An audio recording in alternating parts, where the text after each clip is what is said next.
Big pass அல்டிமேட்டை பற்றி பேசும்போது big pass 8 பற்றி பேசி ஆகணும். ஒரு 50 நாள் பார்த்து ஏனோ தானோன்னு சொல்லிட்டு அந்த ப்ரோக்ராம் வந்து போயிட்டே இருந்துச்சு. என்னடா இவ்வளோ போர் அடிக்குது, 50 நாளாக ஒன்றுமே இல்லைடான்னு சொல்லும் போது 51வது நாள் வந்து கண்டென்ட் ஸ்டார்ட் ஆயிடுச்சு. அவங்க எப்போன்னு கேட்டால் ஃபேமிலி வந்து உள்ளே வர்றாங்க இல்லையா, அந்த டாஸ்க் இருக்கு இல்லையா, ஃப்ரீஸ் டாஸ்க் இருக்குல்ல, அங்கே தான் எல்லாரும் அப்படியே சிமுலேட் பண்ணிட்டாங்க. எல்லா ஃபேமிலி ஆடியன்ஸ் வந்து ஃபேமிலி ஃபுல்லாக வந்துட்டு இப்படிலாம் பண்ணாத அப்படிலாம் பண்ணாத அவங்க ஏற்றி விட்டதுனால 51வது நாள்லேருந்து உண்மையிலே கேம் நல்லாவே போச்சு. அதுக்கப்புறம் வந்து விஜய் சேதுபதியோடைய ஹோஸ்டிங்குமே ரொம்ப நல்லா போச்சு, ரொம்ப யதார்த்தமாக இருந்துச்சு. வர 15 நாளைக்கு முன்னாடிலாம் பார்த்தீங்கன்னா பயங்கரமாக போச்சு. ஆனால் லாஸ்ட் 1 வீக் வந்து டாஸ்க்குமே இல்லாதனால ரொம்ப பூவராக போச்சு. ஒருத்தவங்க சண்டை போட்டவங்கலாம் சேர்ந்துக்கிட்டு ஒரு மாதிரி அப்படி இப்படின்னு சொல்லிட்டு போயிட்டு இருந்துச்சு. ஓவராலாக வந்து பிக் பாஸ் சீசன் 8 வந்து ஒரு நியூட்ரலாக தான் சொல்ல முடியும். ரொம்ப நல்லாவும் போல, ரொம்ப மோசமாகவும் போல, அந்த மாதிரி நியூட்ரலாக போச்சு. அதனால பிக் பாஸ் 9 எப்படி போகுதுன்னு நினச்சிக்கிட்டு இருக்கும்போது இப்போ பிக் பாஸ் அல்டிமேட்டை கொண்டாந்து விடுறாங்க.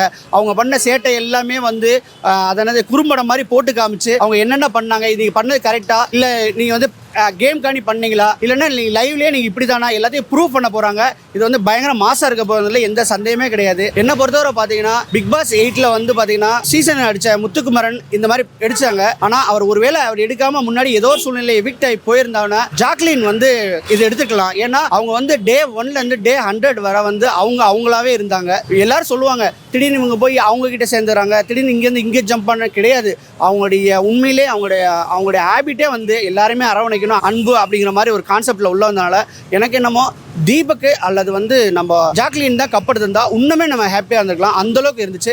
பிக் பாஸ் அல்டிமேட் வந்து யாருக்கு போகும்னாட்டுனா கண்டிப்பாக ஜாக்லினுக்கோ தீபக்கு தான் போக சான்சஸ். பிக் பாஸ் ஜாக்லின் வந்து எவிட் ஆனது வந்து ரொம்ப பாதிச்சது கேட்டேன்னா முத்துக்குமாரன் சொல்லலாம். உண்மையிலே ரியலி ஃபீல் பண்ணாப்புல மிஷின். அதுக்கடுத்து பார்த்தீங்கன்னா தீபக் வந்து ரொம்ப ஆடிட்டாப்லன்னு தான் நான் சொல்ல முடியும். ஏன்னா அவங்க கொஞ்சம் கூட எதிர்பார்க்கல இவங்க சடனாக வெளியில் போவான்னு.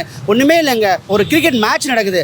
மேட்ச்சில் பார்த்தீங்கன்னா ஒரே மேட்ச்லேயே வந்து டிசைட் பண்ணிட மாட்டாங்க, அவுட்டா இல்லை வின்னா கப்பு யாருக்குன்னு டிசைட் பண்ணிட மாட்டாங்க. அது நாக் அவுட் கேம் கிடையாது. அது மாதிரி பார்த்தீங்கன்னா அங்கேயே வந்து பார்த்தீங்கன்னா பெஸ்ட் ஆஃப் 3 வைப்பாங்க. ரெண்டு மேட்ச்சில் யார் ஜெயிக்கிறாங்களோ அவங்கதே கப்புணும். அது மாதிரி இன்னொரு சான்ஸ் கூட நம்ம வந்து ஜாக்லின் கொடுத்துருக்கலாம்னு தான் நினைக்கிறேன். ஏன்னா உங்களுக்கு வந்து ஃபஸ்ட்டே சொல்லியிருக்கணும், அதாவது 2 சான்ஸ்லையும் தோத்தாதான் நீங்கள் என்ட்ராக வேண்டியதில்லை, என்ட்ராயிட்டேன்னு நீ ரிட்டர்ன் வந்துடலாம். அது வந்து ஒரு சான்ஸ், லைஃப் சேவ் மேட்ரு. ஆனால் வந்து 2 தடவை அவங்களுக்கு சான்ஸ் கொடுப்போம்னு சொல்லிட்டு கொடுத்துருந்தாங்கன்னா அவங்க கரெக்டாக பண்ணியிருப்பாங்க. 2 செகண்ட் வந்து லேட்டாக வந்தது வந்து இது வேணும்னே நம்ம திட்டமிடப்பட்ட மாதிரி இருக்குது. அவங்களோட கான்ஃபிடென்ட்டை பாராட்டி நம்ம என்ன செஞ்சுருக்கணும், உங்களுக்கு இன்னொரு சான்ஸ் இருக்குது, இந்த மாதிரி பிரச்சனை நடந்துச்சுன்னு சொல்லிட்டு அவங்களே கிளியர் பண்ணிட்டு இன்னொரு சான்ஸ் பண்ணால் கண்டிப்பாக அவங்க ஜெயிச்சிருப்பாங்கன்னு தான் நான் சொல்லுவேன். கண்டிப்பாக அதனால தான் கொண்டு வர்றாங்க. ஏன்னா பிக் பாஸ் 9க்கு வந்து நம்மளுக்கு யாருமே வராமல் போயிடக்கூடாது அப்படிங்கிறதுக்காண்டி தான் பண்ணுறாங்க.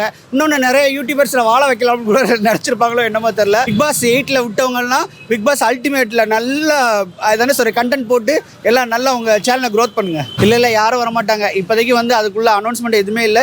நான் சொல்கிறது விஜேஸே ரொம்ப நல்லாவே பண்ணுறாரு, அவரே கன்டினியூ பண்ணலாம்னு நினைக்கிறேன். இன்னொரு 5-6 சீசன் அவரை பார்க்கணும்னு எனக்கு ஆசை இருக்குது. இல்லை கண்டிப்பாக கூப்பிடுவார்னு நினைக்கிறேன். ஏன்னா அவர் ஃபஸ்ட்டு ஆரம்பிச்சும் போது அவரே சொல்கிறார் இன்வால்மெண்ட்லாம் அவ்வளோவா இல்லை, சொன்னதை செஞ்சுக்கிட்டு இருந்தேன். அதுக்கு பின்னாடி பார்த்தா அந்த டீமுக்கே வந்து ஐடியா கொடுத்ததெல்லாம் சொன்னாங்க. அந்த ஃபினாலியில் வந்து அந்த டீமுக்கே ஐடியா கொடுத்தாருன்னா அந்த அளவுக்கு அவர் இன்வால்மெண்ட் ஆகிருக்காரு. இதை பண்ணணும்னா நல்லா இருக்குமே, மக்கள் ரசிப்பாங்களேன்னு சொல்கிறாரு. அவர் ஒரு நல்ல ரசிகர் தான் நான் சொல்ல முடியும். அதனால வந்து பிக் பாஸ் 9 10 கரெக்டாக விஜய் சேதுபதி எதிர்பார்க்கலாம். இந்த பிக் பாஸ் 8ல் வந்து அவர் பண்ணும்போதே தீபக் என்ன சொன்னா, டே 1லேருந்து நான் இப்படி தான் இருப்பேன், நான் எதுக்காண்டி செயற்கையான ப்ரொமோஷன்லாம் பண்ண மாட்டேன், என் படமாக இருந்தால் யார் காலில் வேணுமா ப்ரொமோட் பண்ணேன், என்னையை ப்ரொமோட் பண்ணுறதுக்கு நான் எதுக்கு பிஆர் டீம் வைக்கணும், நானாக இருக்கிறேன், மக்கள் பார்த்து ஓட்டு போட்டால் போடுங்க, போடலைன்னா போங்கிறதுல தெளிவாக இருந்தனால தான் அவர் வந்து எவிக்ட் ஆன போது கூட அவர் எந்த கவலையுமே படலை. உண்மையிலே பிக் பாஸோடைய சீசன் 8 டைட்டில் வின்னருக்கு வந்து தகுதியானது நான் தீபக் தான் சொல்லலாம். ஏன்னா அந்த அளவுக்கு ஒரு மெச்சூரிட்டி இருந்துச்சு, அந்த அளவுக்கு ப்ளே பண்ணாரு. ஒரு பயங்கரமான ஒரு சீனியர் விஜயா இருந்திருக்காரு, ஆங்கராக இருந்திருக்காரு, ஆக்டராக இருந்திருக்காரு, சீரியல் ஆக்டராக பண்ணிருக்காரு, ஹீரோவாக பண்ணிருக்காரு. அதனால வந்து அவர் தகுதியான ஆள் தான் சொல்ல முடியும். சௌந்தர்யா வந்து ரன்னருக்கு தகுதி இல்லை தான். ஆனால் மக்களுடைய ஓட்டு சில பேர் பார்த்தீங்கன்னா சொல்லுவோம்ல, இந்த எம்எல்ஏ பார்த்தீங்கன்னா அவன் வேஸ்டான எம்எல்ஏவா இருப்பான், ஆனால் ஜெயிச்சிருப்பான். அதை வந்து நம்ம ஏற்றுக்கிறோம் இல்லையா. அது மாதிரி வந்து ரன்னரப் ஆயிட்டாங்க. தகுதி இல்லாத ஆளாக இருந்தாலும் சரி செலக்ட் பண்ணது மக்களுங்கிறத நம்புகிறோம். அதனால் வந்து வந்தது தகுதி தான். ஆனாலும் பார்த்தீங்கன்னா ஒன்றுமே இல்லாமல் இவ்வளோதெல்லாம் போராடி இருக்காப்புல கான்ஃபிடென்ட்டாக. அந்த கான்ஃபிடென்ட்டை பார்க்கணும். அவங்க புத்திசாலித்தனத்தை ஒரே ஒரு இடத்துல தான் பிக் பாஸ் 108 டேஸில் வந்து அவங்க நிரூபித்தது எப்படின்னு கேட்டிங்கன்னா, அந்த போய் கேஸ் எடுத்து வர பாக்ஸில் வந்து அவங்க ரிட்டர்ன் ஆனாங்க தெரியுமா. அதில் உண்மையிலே அவங்க பெரிய புத்திசாலியை நிரூபிச்சிட்டாங்க. தோக்குறது முக்கியம் இல்லை, எந்த இடத்துல தோக்குறது தான் முக்கியம். இந்த இடத்துல நம்ம தோக்க வேணாம், இதில் நம்மளால் முடியாது அப்படின்னு சொல்லிட்டு ரிட்டர்ன் ஆனாங்கல்ல, அந்த இடத்துல உண்மையிலே சொல்கிறேன் தகுதியான ஆளுன்னு நான் சொல்லுவேன். ஏன்னா அதுவரை எனக்கு வந்து சௌந்தர்யா பிடிக்காம தான் இருந்துச்சு. எப்போ வந்து ஓடி போய் நம்மளால் முடியாதுன்னு அவங்க ஜட்ஜ்மெண்ட் பண்ணி திரும்பி வந்தாங்களோ அவங்க ரன்னர் தான், வின்னர் தான்.